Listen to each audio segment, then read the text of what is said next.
नमस्कार दोस्तों, आज हम थोड़ा सा जल और स्वच्छता की दिशा में पहल से संबंधित कुछ बिंदुओं के बारे में डिस्कशन करेंगे। तो आपको केवल कान में लीड लगा करके इसको सुनना है तो उतना पर्याप्त रहेगा।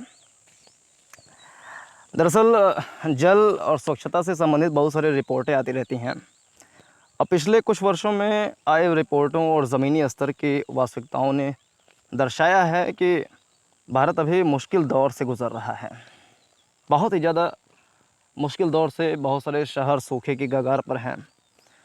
जहां जल का अभाव है, स्वच्छता सुविधाओं की खराब व्यवस्थाएं आर्थिक विकास की अपेक्षा बड़ी चुनौती हैं। हर साल देखा जाए प्रतिवर्ष 140 BCM अपशिष्ट जल उत्पन्न करने वाले देश के साथ अपशिष्ट जल का कुप्रबंधन होता है, जो भूजल को भी दूषित करता है। तरल अपशिष्ट प्रबंधन की कमी, स्वच्छता की खराब स्थिति और स्वच्छता संबंधी खराब आदतों से आबादी का एक बड़ा भाग जल जनित रोगों से पीड़ित है। जो जल वाले रोग होते हैं उससे पीड़ित है और बहुत बड़ी आबादी है, ये छोटी आबादी नहीं है। और हज़ारों लाखों लोगों की हैजा से, इन सब से हो जाती है मृत्यु। 2016 में सुरक्षित जल और स्वच्छता के अभाव के कारण प्रति व्यक्ति रोग के प्रभाव का परिमाण भारत में चीन की तुलना में 40 गुना और श्रीलंका की तुलना में 12 गुना से अधिक था। असुरक्षित जल, अपर्याप्त स्वच्छता और हाथ न धोने के कारण अतिसार रोगों और अन्य संक्रमणों से होने वाले रोगों के प्रभाव का परिमाण 4.6% है। 2016 में असुरक्षित जल और अपर्याप्त स्वच्छता से होने वाले रोग कुल रोगों के प्रभाव के परिमाण का 5% था। जलजनित रोगों जैसे हैजा, गंभीर अतिसार रोग, आंत्रशोथ और हेपेटाइटिस ए और ई के कुल मामले 2016 में 1.65 करोड़ और 2017 में 1.53 करोड़ थे। इनसे होने वाली मौतें 2016 में 2520, 2017 में 2324 और 2018 में 1917 थे। जबकि इसके विपरीत अगर देखा जाए तो विश्व स्वास्थ्य संगठन यानी WHO के global health observatory data repository के अनुसार 2016 में अपर्याप्त जल, स्वच्छता और सफाई के अभाव के कारण अतिसार से होने वाली मौतों की संख्या, जिसमें सभी आयु वर्गों के सभी लोगों को मिला लें तो 2,43,551 थी। और 2016 में अपर्याप्त जल, स्वच्छता और सफाई से DALYAS यानी स्वस्थ जीवन का एक खोया वर्ष की संख्या 1,17,31,606 थे। ये आंकड़े स्पष्ट रूप से सरकार की ओर से त्वरित कार्रवाई की आवश्यकता को इंगित करते हैं और यह प्रसन्नता की बात है कि भारत सरकार ने इस दिशा में कई कदम भी उठाए हैं। अगर भारतीय संविधान की बात करें तो भारतीय संविधान के अनुसार जल और स्वच्छता 7वीं अनुसूची की सूची 2 के तहत राज्य का विषय है। अनुसूची जो 7वीं अनुसूची है उसमें भी जो दूसरी सूची बनी हुई है, सेकंड जो सूची है, उसमें राज्य का विषय यानी स्टेट की ये बात इसमें कही जाती है। जल संसाधनों और स्वच्छता की परियोजनाओं की योजना, वित्त पोषण यानी फाइनेंसिंग और कार्यान्वयन की जिम्मेदारी मुख्य रूप से राज्य सरकारों की है। केंद्र सरकार एक सलाहकार की भूमिका निभाती है, इसलिए विभिन्न नीतियों और मॉडल विधेयकों के निरूपण के चलते केंद्र आर्थिक विकास के विभिन्न क्षेत्रों में परियोजनाओं और उनके उपयोग के विकास और प्रबंधन के लिए प्रयास कर रहा है। केंद्र के साथ साथ कई राज्य भी अपने अपने क्षेत्राधिकार में जल संरक्षण और स्वच्छता की बेहतर कार्य प्रणालियों को प्रोत्साहित करने के लिए अभिनव कदम उठा रहे हैं। लेख में केंद्र और राज्यों के कुछ प्रयासों और योजनाओं पर प्रकाश डाला गया है इस वीडियो में, जो देश में जल और स्वच्छता की समग्र परिदृश्य में अभूतपूर्व बदलाव लाए हैं और इस क्षेत्र की आवश्यकताओं के बारे में भावी कार्य योजना का खाका प्रस्तुत करते हैं, जिनको आने वाले समय में कार्यरूप में परिणत करना होगा, जिससे भारत एक जल सुरक्षित और स्वच्छ देश बन सकेगा। अब इस दिशा में सरकारी पहलें क्या हैं उसके बारे में थोड़ा सा डिस्कशन करते हैं। 15 अगस्त 2019 को प्रधानमंत्री ने 3.6 लाख करोड़ रुपए की लागत वाले जल जीवन मिशन यानी JJM की शुरुआत की, जिसके अंतर्गत प्रत्येक ग्रामीण परिवार को पाइप युक्त जल की आपूर्ति की जाएगी। JJM की परिकल्पना है हर ग्रामीण घर में नियमित और दीर्घकालिक अवधि के आधार पर वहन करने योग्य आपूर्ति सेवा शुल्क लगाकर पर्याप्त मात्रा में निर्धारित गुणवत्ता वाले पेयजल को पहुंचाना, जो ग्रामीण समुदायों के जीवन स्तर में सुधार लाएगा। इस कार्यक्रम में अनिवार्य अंशों के रूप में स्रोत संधारणीय उपायों को कार्यान्वित किया गया है, जैसे कि अपशिष्ट जल प्रबंधन के माध्यम से पुनर्भरण और पुनः उपयोग, जल संरक्षण, वर्षा जल संचयन। जल जीवन मिशन जल के लिए एक सामुदायिक दृष्टिकोण पर आधारित है और इसमें मिशन के प्रमुख घटक के रूप में व्यापक सूचना, शिक्षा और संप्रेषण शामिल हैं। JJM जल के लिए एक जन आंदोलन के सृजन की अपेक्षा रखता है, जिससे यह हर किसी की प्राथमिकता बनती है। जल जीवन मिशन की शुरुआत के बाद से ग्रामीण घरों में सुरक्षित पेयजल की पहुंच 18% से बढ़कर 28.41% हो गई है। जल शक्ति मंत्रालय ने 1 जुलाई 2019 को देश भर के 256 जल अभाव वाले जिलों में जल शक्ति अभियान की शुरुआत की। जल संरक्षण अभियान के तहत सभी हितधारकों को लाने के लिए यह अभियान एक जन आंदोलन है और गत वर्ष इसका देशव्यापी प्रभाव पड़ा था। इस अभियान के तहत राज्य सरकार, केंद्र सरकार, सिविल सोसाइटी संगठनों, पंचायती राज संस्थाओं और समुदायों के 6.5 करोड़ से अधिक लोग इससे जुड़े। 75 लाख से अधिक पारंपरिक और अन्य जल निकायों और जलाशयों का नवीनीकरण किया गया और लगभग 1 करोड़ जल संरक्षण और वर्षा जल संचयन संरचनाएं निर्मित की गईं। इसके प्रति लोगों में उत्साह से प्रेरित होकर जल शक्ति अभियान को वर्तमान स्वास्थ्य आपदा से निपटने के लिए तैयार किया गया है। इसके लिए सावधानी बरतते हुए सिंचाई और जल संरक्षण कार्यों पर अधिक ध्यान दिया जा रहा है। सभी कार्यों में सामाजिक दूरी बनाए रखने का सख्ती से पालन करने के साथ साथ फेस कवर यानी मास्क का उपयोग और अन्य आवश्यक सावधानियों का ख्याल रखा जा रहा है। औसत वार्षिक पुनर्भरण से अधिक भूजल के निरंतर और अनियोजित दोहन के कारण भूमि के जलस्तर में व्यापक गिरावट आई है। कुओं में जल की उपलब्धता कम हुई है और संसाधनों का भारी धातुओं, लोहा, आर्सेनिक, क्रोमियम आदि और फ्लोराइड के संदूषण से क्षरण हुआ है। इन तथ्यों को ध्यान में रखते हुए और भूजल संरक्षण पर विशेष जोर देने के लिए 2020 के बजट में अटल भूजल योजना यानी ABHY के लिए 200 करोड़ रुपए आवंटित किए गए हैं। ABHY स्थायी भूजल प्रबंधन की परिकल्पना मुख्यतः विभिन्न चालू योजनाओं के बीच अभिसरण के माध्यम से करता है, जिसमें स्थानीय समुदायों और हितधारकों की सक्रिय भागीदारी से मांग के उपायों पर जोर दिया जाता है। यह पहलू ABHY को एक अनूठी केंद्र प्रायोजित योजना बनाता है, जो भाग लेने वाले राज्यों में चल रही विभिन्न केंद्रीय और राज्य योजनाओं के प्रभावी कार्यान्वयन और अभिसरण की सुविधा के लिए प्रयास करेगा। ABHY सूखे से बचाव में भी महत्वपूर्ण भूमिका निभाएगा, जिससे चुनिंदा जल अभाव वाले क्षेत्रों में जलवायु के लचीलेपन में सुधार होगा। बेहतर कौशल विकास के माध्यम से अधिक रोजगार के अवसर पैदा होंगे आदि, जो सभी अंततः भूजल के स्थायी प्रबंधन की ओर ले जाएंगे। तो ये सारे अनेक फ़ायदे हैं अटल भूजल योजनाओं के।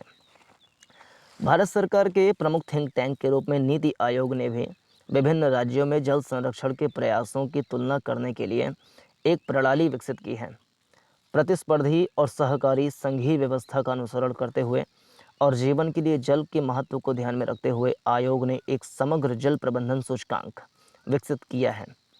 जल संसाधनों के कुशल प्रबंधन में राज्यों, केंद्र शासित प्रदेशों के प्रदर्शन का आकलन और सुधार लाने के लिए वार्षिक अभ्यास के रूप में समग्र जल प्रबंधन सूचकांक एक महत्वपूर्ण साधन है।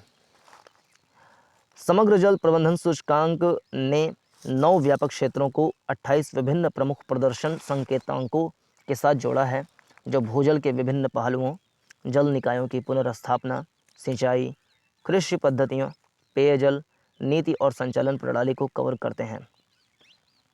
28 प्रमुख प्रदर्शन संकेतकों के आंकड़े राज्यों द्वारा ऑनलाइन वेब पोर्टल पर अपलोड किए गए हैं। सूचकांक देश में आने वाले संकट के बारे में राज्यों को संवेदनशील बनाने में काफ़ी सफल रहा है। सूचकांक के दौर 1 को आरंभ करने के बाद से 80% राज्यों में सुधार हुआ है और अंकों में औसत बदलाव +5.2 पॉइंट रहा है। स्वच्छता के मामले को भारत जैसे विकासशील देश में स्वच्छ भारत मिशन ने सर्वाधिक प्रोत्साहन दिया। यह कार्यक्रम भारत का अब तक का सबसे बड़ा अभियान है, जिसमें सार्वभौमिक स्वच्छता कवरेज प्राप्त करने, स्वच्छता में सुधार लाने और खुले में शौच को समाप्त करने और 2019 तक ग्रामीण परिवारों के जीवन की गुणवत्ता को बढ़ावा देने के प्रयासों में तेज़ी लाई गई है, जो महात्मा गांधी की 150वीं जयंती पर उन्हें एक उपयुक्त श्रद्धांजलि है। स्वच्छ भारत मिशन ग्रामीण और शहरी दोनों क्षेत्रों को लक्षित करता है।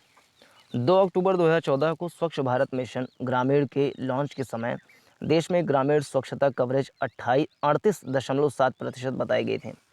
मिशन के शुभारंभ के बाद से 10.28 करोड़ से अधिक व्यक्तिगत शौचालयों का निर्माण किया गया है। परिणाम स्वरूप सभी राज्यों के ग्रामीण क्षेत्रों ने 2 अक्टूबर 2019 को खुद को खुले में शौच मुक्त यानी ODF ओपन डेफिकेशन फ्री घोषित किया है। हाल ही में भारत सरकार ने स्वच्छ भारत मिशन ग्रामीण के द्वितीय चरण को 2020-21 से 2024-25 तक के लिए मंजूरी दे दी है, जो खुले में शौच मुक्त प्लस यानी ODF प्लस पर केंद्रित होगा, जिसमें ODF वहनीयता और ठोस और तरल अपशिष्ट प्रबंधन शामिल हैं। कार्यक्रम यह सुनिश्चित करने की दिशा में भी काम करेगा कि कोई भी न छूटे और हर कोई शौचालय का उपयोग करे।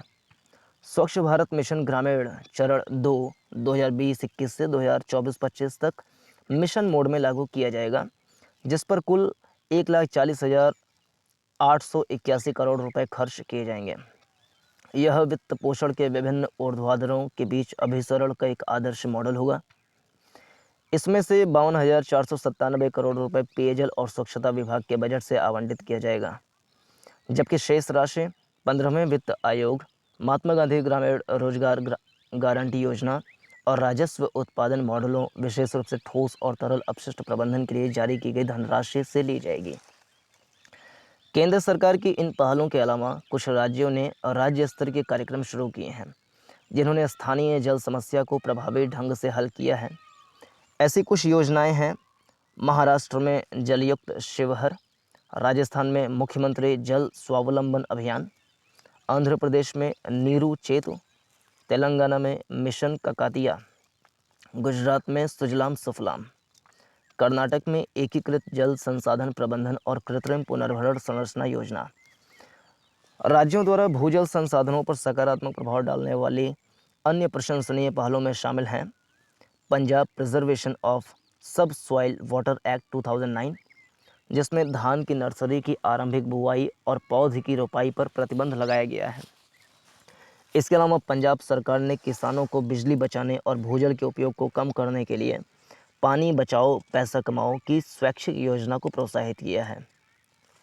महाराष्ट्र भूजल विकास व व्यवस्थापन अधिनियम 2009 कृषि और औद्योगिक उपयोग के लिए अधिसूचित और गैर अधिसूचित क्षेत्रों में गहरे कुओं की खुदाई को प्रतिबंधित करता है। यह अधिसूचित क्षेत्रों में 60 मीटर या उससे अधिक गहराई के मौजूदा गहरे कुओं के भूजल को पंप करने पर पूरी तरह से प्रतिबंध भी लगाता है। इनके अलावा कुछ राज्य ऐसे हैं जिन्होंने जल क्षेत्र में प्रौद्योगिकी के उपयोग को समझ लिया है। इस क्षेत्र में सबसे उल्लेखनीय काम आंध्र प्रदेश और महाराष्ट्र ने किया है। आंध्र प्रदेश सरकार ने जल संसाधन विभाग ने निजी भागीदार वास्तल लैब्स के साथ आंध्र जल संसाधन सूचना और प्रबंधन प्रणाली विकसित की है। यह एक स्मार्ट वाटर सॉल्यूशन प्लेटफॉर्म है जो राज्य में स्थायी जल प्रबंधन के उद्देश्य को लक्षित करता है। यह प्रणाली राज्य के सभी 13 जिलों में वास्तविक समय के आधार पर 1254 पीजोमीटर दबाव मापने का यंत्र होता है, पीजोमीटर से आंकड़े एकत्र करती हैं और राज्य में कृषि उद्देश्यों के लिए उपयोग किए जाने वाले सभी 15 लाख से अधिक बोरवेल के साथ सूचना को संबद्ध करता है। राज्य भर में 900 से अधिक स्थानों से मिट्टी की नमी के आंकड़े भी एकत्र किए जाते हैं। ये आंध्र प्रदेश की बात चल रही है। इस प्लेटफॉर्म में 100 से अधिक जलाशय, 40,000 से अधिक लघु सिंचाई टैंक, 15 लाख कृषि बोरवेल और 10 लाख से अधिक जल संरक्षण संरचनाओं से संबंधित आंकड़े हैं। लागू होने के बाद से इस प्रणाली ने राज्य की 60% से अधिक आबादी को लाभान्वित किया है। वर्षा में 14% की कमी के बावजूद राज्य भर में 2 मीटर तक भूजल स्तर में सुधार हुआ है और फसल नियोजन गतिविधियों के परिणाम स्वरूप बागवानी फसलों में लगभग 1.85 लाख हेक्टेयर की वृद्धि हुई है। महाराष्ट्र सरकार ने ड्राफ्ट महाराष्ट्र जल संसाधन नियामक प्राधिकरण जल अधिकार हस्तांतरण और अपशिष्ट जल पुनः उपयोग प्रमाण पत्र प्लेटफॉर्म विनियम 2019 को लॉन्च करके एक अभिनव कदम उठाया है। नियमों का मुख्य उद्देश्य ऐसे बड़े औद्योगिक और शहरी केंद्रों से अपशिष्ट जल पुनः प्रयोग और पुनः उपयोग को प्रोत्साहित करना है, जो राज्य की जल नीति में निर्धारित जल पुनः उपयोग लक्ष्य से आगे जाते हैं और साथ ही जल की खपत, पुनः उपयोग और पर्यावरणीय निर्वहन बिंदुओं पर इंटरनेट ऑफ थिंग्स यानी IoT मीटरिंग का उपयोग करते हुए एक पारदर्शी जल लेखांकन प्रक्रिया की रचना करते हैं। इसके अलावा एक विनियमित प्रक्रिया के तहत जल की खपत का संग्रह बनाए रखना है। विनियमों में अपशिष्ट जल के पुनः उपयोग प्रमाण पत्रों के अपरिवर्तनीय वितरित खाता आधारित संग्रह के सृजन की भी परिकल्पना की गई है, जो आसानी से विपणन योग्य हो सकते हैं। स्वच्छता के मामले में SBM के अलावा कुछ राज्यों जैसे पंजाब और गुजरात ने कुछ पहल की हैं, जैसे जलाशयों के पुनर्जीवन के जरिए तरल अपशिष्ट प्रबंधन और गुजरात के जोशीपुरा गांव की अभिनव जीव अपशिष्ट प्रबंधन प्रणाली।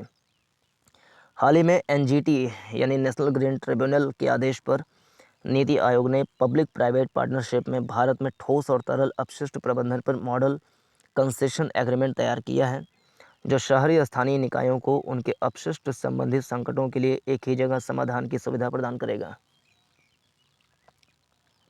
भारतीय संघवाद के तीनों स्तरों के इन सभी प्रयासों के परिणाम स्वरूप देश के जल और स्वच्छता क्षेत्रों में अद्भुत परिवर्तन हुए हैं, लेकिन अभी भी हम सतत विकास लक्ष्यों यानी SDG के माध्यम से अंतर्राष्ट्रीय समुदायों द्वारा परिकल्पित लक्ष्यों से काफ़ी पीछे भी हैं। इन लक्ष्यों को प्राप्त करने के लिए हमें वर्तमान व्यवस्था में कुछ संरचनात्मक सुधारों की आवश्यकता है। तो हम ये समझने कुछ बिंदुओं में कि ये सुधार कौन से हो सकते हैं। विकास और वृद्धि वे शब्द नहीं हैं जिनका उपयोग हम राष्ट्र की अर्थव्यवस्था का वर्णन करने में कर सकते हैं, लेकिन उनके सामाजिक, राजनीतिक, संस्थागत हित सहित बहुआयामी पहलू हैं। विकास के बारे में चर्चा करते समय हम जल के अभाव और जलवायु परिवर्तन जैसे चेताने वाले वाक्यांशों को अनदेखा नहीं कर सकते। देश में सतत विकास को प्राप्त करने के लिए हमें न केवल इन वाक्यांशों की समस्याओं पर गौर करना होगा, बल्कि उनके समाधानों को भी खोजना होगा, जिनके कारण जल क्षेत्र में परिचालन की मौजूदा प्रणाली में आमूल-चूल बदलाव लाया जा सके। कुछ सुझाए गए परिवर्तन इस प्रकार से हैं, आप उनको नोट डाउन भी कर सकते हैं, जिसमें पहला है जल को आर्थिक विकास का हिस्सा बनाना, यानी बेहतर जल आपूर्ति एवं स्वच्छता और बेहतर जल संसाधन प्रबंधन देशों के आर्थिक विकास को बढ़ावा देते हैं और गरीबी उन्मूलन में भी बहुत सहायक होते हैं। बेहतर जल आपूर्ति और स्वच्छता के आर्थिक लाभ निवेश लागत से कहीं अधिक हैं। अध्ययनों से पता चला है कि लाभ लागत अनुपात यानी BCR 1 से काफ़ी अधिक है। जल सहस्त्राब्दी विकास लक्ष्यों यानी MDG के लिए विकासशील क्षेत्रों में रिकॉर्डिंग वैल्यूज़ 4 से 32 के बीच, जल आपूर्ति और स्वच्छता सहस्त्राब्दी विकास लक्ष्यों WS&S MDG और सार्वभौमिक बुनियादी पहुंच के लिए 5 और 46 के बीच, और उपयोग स्थल पर जल कीटाणु शोधन के साथ सार्वभौमिक बुनियादी पहुंच के लिए 5 और 41 के बीच हैं। विनियमित पाइप्ड जल आपूर्ति और सीवर कनेक्शन के लिए लाभ लागत अनुपात 2 से 12 के बीच होता है। आधार अवस्था यानी बेस केस पूर्व धारणा के तहत लागत लाभ अनुपात प्रति एक US प्लस निवेश से कम 5 US प्लस आर्थिक लाभ हैं, और कम से कम भी यदि समझा जाए तो भी प्रति डॉलर निवेश से लाभ 1 US प्लस से अधिक ही होता है। इससे भी महत्वपूर्ण बात यह है कि यह परिणाम तब आते हैं जब गैर स्वास्थ्य और गैर वित्तीय लाभों को ध्यान में नहीं रखा जाता है। इसलिए यह जल और स्वच्छता क्षेत्र के साथ कृषि विनिर्माण और सेवा क्षेत्र में बजट आवंटन को बढ़ाने के लिए एक मजबूत मामला बनता है। इसे निवेश के लिए प्राथमिकता क्षेत्र के रूप में लिया जाना चाहिए। तो दूसरा बिंदु अगर देखें तो जल बाजार की बड़े पैमाने पर प्रस्तावना। यह उपयुक्त समय है जब जल को सार्वजनिक वस्तु के साथ उच्च मूल्य वाली आर्थिक वस्तु माना जाना चाहिए। जल के अधिक उत्पादक उपयोग के लिए जल बाजारों को शुरू करने की आवश्यकता है। जिससे स्थायी जल प्रबंधन में योगदान मिले। सबसे सफल जल बाजार ऑस्ट्रेलिया के मरे डार्लिंग बेसिन में पाए जाते हैं, जहां जल व्यापार एक महत्वपूर्ण व्यवसाय साधन बन गया है और कई जल सिंचाई करने वालों के लिए अतिरिक्त आय का स्रोत है। यहाँ जल का कारोबार बाज़ारों में किया जाता है, जल ग्रहण क्षेत्र के भीतर, जल ग्रहण क्षेत्र के बीच जहाँ संभव हो, या नदी जल निकासी क्षेत्र के साथ साथ। व्यापार का यह तरीका जल उपयोगकर्ताओं को उनकी व्यक्तिगत ज़रूरतों के हिसाब से जल खरीदने और बेचने की अनुमति देता है। जल के बाज़ारों के तहत वर्ष के दौरान वर्षा और भंडारण स्तरों जैसे कारकों के अनुरूप पात्रता के अनुसार बेसिन प्रशासन द्वारा जल को वितरित या आवंटित किया जाता है। पात्रता धारक जल का प्रभावी और कुशल उपयोग कर सकता है और शेष मात्रा को उन संस्थाओं को बेच सकता है जो जल के अपने आवंटन से अधिक का उपयोग कर रहे हैं। जब जल एक पात्र धारक को आवंटित किया जाता है तो वे इसे आवश्यकता अनुसार उपयोग करने में सक्षम होते हैं। यह उनका व्यावसायिक निर्णय है। जल के बाजार जल के उच्च मूल्य उपयोगों के लिए प्रोत्साहन देते हैं। इसी तरह उपचारित अपशिष्ट जल को भी व्यापार के लिए चुना जा सकता है। तीसरा उपाय हो सकता है जल निकायों में प्रदूषण को घटाने के उपाय के रूप में प्रदूषण कर लगाना, यानी पोल्यूशन टैक्स। जल सुरक्षा की लागत को विभिन्न हितधारकों में वितरित करना पड़ता है और संस्थाओं और समुदायों को जो संसाधनों को नुकसान पहुंचा रहे हैं उन्हें प्रदूषण फैलाने के अपने अधिकार की भरपाई के लिए भुगतान करना पड़ता है। हमें सतही और भूजल उपयोग के लिए निर्धारित जल प्रदूषण शुल्क और अपशिष्ट जल निर्वहन के लिए पर्याप्त मात्रा में शुल्क लागू करना होगा, जिससे प्रदूषण को रोकने और नियंत्रित करने, उचित स्वच्छता बनाए रखने और जल उपयोग दक्षता बढ़ाने के लिए पर्याप्त प्रोत्साहन मिल सके। प्रदूषण कर को विस्तारित निर्माता जिम्मेदारी यानी EPR का हिस्सा माना जाना चाहिए। प्रदूषण को रोकने के लिए आर्थिक साधन जैसे कि प्रदूषण कर प्रत्यक्ष विनियमन या सब्सिडी से सैद्धांतिक रूप से अधिक किफ़ायती है, जो सभी प्रदूषकों पर समान नियंत्रण लागू करता है और यह उन्मूलन लागतों की विविधता को ध्यान में नहीं लेता है। प्रदूषण करों से प्रदूषण उन्मूलन और तकनीकी नवाचार में महत्वपूर्ण निवेश हो सकता है, जिससे समाज के लिए पर्यावरणीय लक्ष्यों को हासिल करने की कुल लागत कम होती है। इसके अलावा ये कर या शुल्क न केवल प्रदूषण को कम करते हैं और गुणवत्ता को बढ़ाते हैं, बल्कि सरकार को राजस्व भी प्रदान करते हैं, जिसका उपयोग प्रदूषण को और कम करने के लिए किया जा सकता है। चौथा बिंदु हो सकता है कि जल क्षेत्र में पब्लिक प्राइवेट भागीदारी को प्रोत्साहन देने के लिए नई रणनीतियां बनाना, PPP मॉडल का इस्तेमाल करना। सरकारें सार्वजनिक और निजी भागीदारी क्षेत्रों को उनके द्वारा निवेश जोखिमों का प्रतिलाभ अर्जित करने में सक्षम करके नए निवेशकों को आकर्षित करने में मदद कर सकती हैं। सरकार दीर्घ अवधि की निवेश परियोजनाओं के लिए जोखिम राहत प्रदान करने पर विचार कर सकती हैं, जिसके परिणाम स्वरूप जोखिमों और उनके संबद्ध मुनाफों का काफ़ी अधिक उपयुक्त आवंटन होगा। गारंटियां फाइनेंसरों के सामने आने वाले जोखिमों का सामना करने में महत्वपूर्ण भूमिका निभाती हैं। इसी तरह सार्वजनिक धन का उपयोग उन जोखिमों के कुछ हिस्सों को कवर करने के लिए किया जा सकता है जो निजी फाइनेंसर ऋण या इक्विटी लेने में असमर्थ हैं। अमेरिका में स्टेट रिवॉल्विंग फंड्स अस्थायी बुनियादी ढांचे के वित्त पोषण मॉडल का उदाहरण प्रदान करते हैं। US कांग्रेस से प्राप्त सीड मनी के साथ स्थापित रिवॉल्विंग फंड्स अपशिष्ट जल शोधन संयंत्रों और पेयजल के बुनियादी ढांचे के निर्माण और उन्नयन के साथ साथ जल की गुणवत्ता में सुधार करने के लिए अन्य परियोजनाओं में निवेश करने वाले राज्य प्रशासित वित्तीय सहायता कार्यक्रम का पूंजीकरण करते हैं। ऐसा करने में राज्य और स्थानीय आत्मनिर्भरता को बढ़ावा देने के लिए दीर्घकालिक वित्त पोषण स्थापित करने वाले ये फंड्स एक लंबे परिवर्तन काल और पर्याप्त लचीलेपन में मददगार होते हैं। इसके अलावा थेम्स टाइडवे टनल यानी TTT के लिए पब्लिक प्राइवेट नज़रिया भी उच्च जोखिम और लंबी अवधि की जल क्षेत्र परियोजनाओं के PPP संचालन के उदाहरण के तौर पर देखा जा सकता है। यदि ये सभी संरचनात्मक सुधार चरणबद्ध और विस्तृत ढंग से लागू किए जाते हैं तो राज्य और केंद्र सरकार दोनों के मौजूदा कार्यक्रमों और योजनाओं को अपार लाभ मिलेगा।